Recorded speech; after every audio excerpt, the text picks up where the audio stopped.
Hello everyone. So today we will start new chapter and the name of the chapter is Rural Livelihoods. Let's begin the chapter.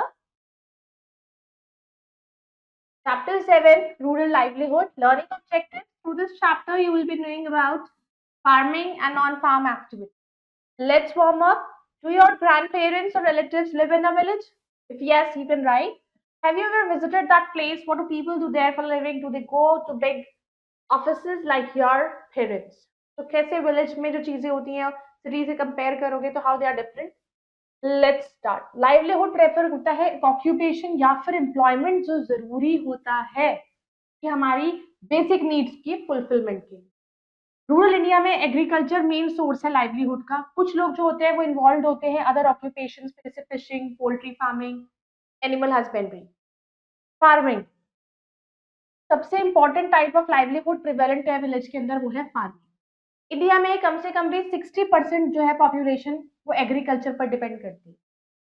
अलग अलग kind of farmers India में. कुछ farmers जो own करते हैं hundreds of, किसी का तो बहुत बड़े बड़े लैंड्स है एकड़ों में, और कुछ जो है उनके पास बहुत कम लैंड है, और कुछ के पास तो अपना खुद का लैंड भी नहीं है, वो दूसरों के लैंड पर काम करते हैं.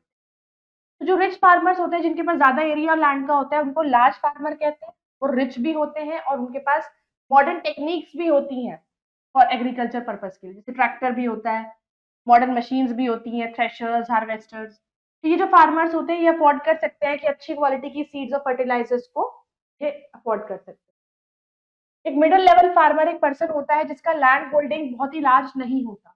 वो अपने फार्म पर काम करता है अपनी फैमिली के साथ, और जो वो सफिशिएंट हो जाता है, मतलब जो क्रॉप्स वो ग्रो करता है जितना उससे उससे कमा पाता है वो उसके साल की नीड्स ही पूरी हो पाती हैं उससे.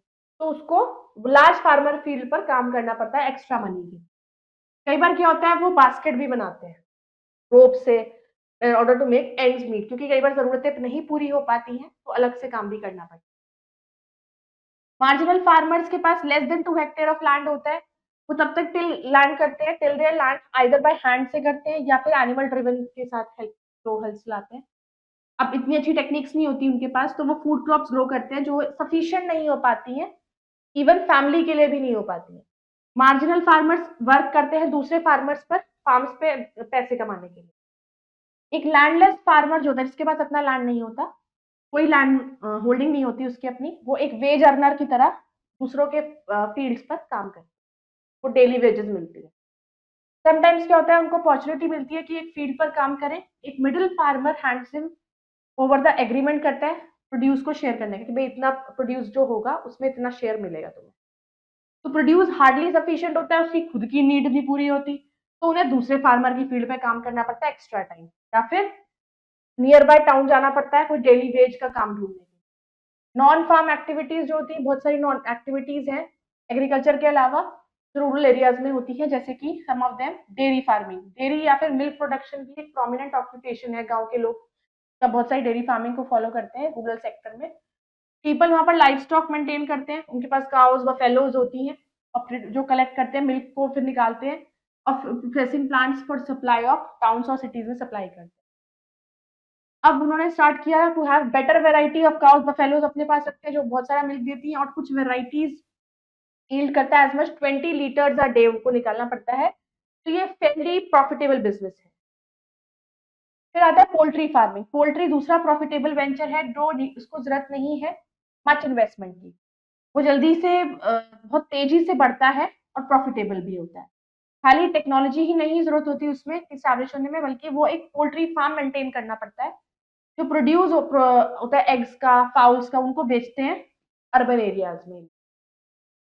Even when they do find work to earn just enough to earn करते हैं अपनी डेली नीड्स के लिए, और वो सेव नहीं कर पाते हैं. Difficult to save any money for hard time. They often fall into the clutches of money lenders, क्योंकि जिससे से उधार ले लिया, किसी को देना होता है, कुछ नहीं होता, तो वो सिर्फ अपनी डेली की नीड्स ही पूरी कर पाते हैं, सेव नहीं कर पाते. तो एक पुअर फार्मर पे बैक नहीं कर पाता अमाउंट को, तो उन्हें अपना लैंड खोना पड़ता है. कुछ एरियाज में क्या होता है ये रिजल्ट हुआ इन फार्मर्स कमिटिंग सुसाइड. जब वो अपने लैंड ओनर्स को या मनी जिनसे वो उधार लेते थे उनको पैसा पे ना कर पाने की वजह से वो सुसाइड कर लिया करते थे, तो लोन अमाउंट इंटरेस्ट के साथ. तो इस प्रॉब्लम को सॉल्व करने के लिए इंडेप्टनेस की गवर्नमेंट ने बहुत से रूरल क्रेडिट को प्रोवाइड किया. सेवरल रीजनल रूरल बैंक्स और कोऑपरेटिव बैंक्स के थ्रू। ये जो बैंक्स हैं इनको कौन देखता है? National bank for agriculture and rural development, NABARD. इसीलिए खोले गए थे कि बहुत सारे फार्मर्स जो है वो मानसून पर डिपेंड करते हैं। तो जो क्लाइमेटिक कंडीशंस बहुत ही मेजर रोल प्ले करती हैं किसी भी क्रॉप्स की ग्रोथ के लिए। अलग अलग क्रॉप्स को ग्रो किया जाता है, सो किया जाता है, हार्वेस्ट किया जाता है अलग अलग टाइम पर। सारे क्रॉप्स तो एक मौसम में नहीं ग्रो हो सकती, उनको अलग मॉइस्चर, किसी को मॉइस्चर ऑफ वाटर चाहिए अलग डिग्री का। तो कई बार क्या होता है जब पीपल बहुत ही बिजी होते हैं, जब people very busy and there also other times, कई बार उन्हें काम भी नहीं मिलता। तो व्हाटएवर लोकल डिफरेंस आते हैं, देयर आर ग्रेट सिमिलैरिटीज भी होती है प्रॉब्लम्स और सिचुएशंस में जो रूरल पीपल फेस करते हैं अलग रीजन हमारी कंट्री में। तो बहुत से केसेस में पीपल जो है रूरल एरियाज में वो सिटीज में आ जाते हैं अगर उन्हें घर वहां पर कोई काम नहीं मिलता या अगर उनकी लाइवलीहुड नहीं चल पाती विलेज में। Glossary: livelihood, occupation or employment necessary to provide people with basic needs, livestock, domestic animals, and clutches, trap. Quick review: people living in rural India depends on different occupations. However, the main occupation is farming. Other than farming, rural people depend होते हैं fishing, livestock rearing, trading पे। Location and weather जो है village का वो affect करता है villagers की मेन ऑक्यूपेशन को। तीन मेजर कैटेगरीज होती है फार्मर्स की: rich farmer, middle farmer, landless range. तो मेजर प्रॉब्लम इंडियन फार्मर की इनडेप्टनेस होती है और मेन कॉज भी होता है फार्मर के सुसाइड का, कि वो पैसा रिपे नहीं कर पाते तो suicide attempt. So I hope you all have understood this chapter. You can go through it again. We'll meet in the next video. Bye bye. Take care. Thank you.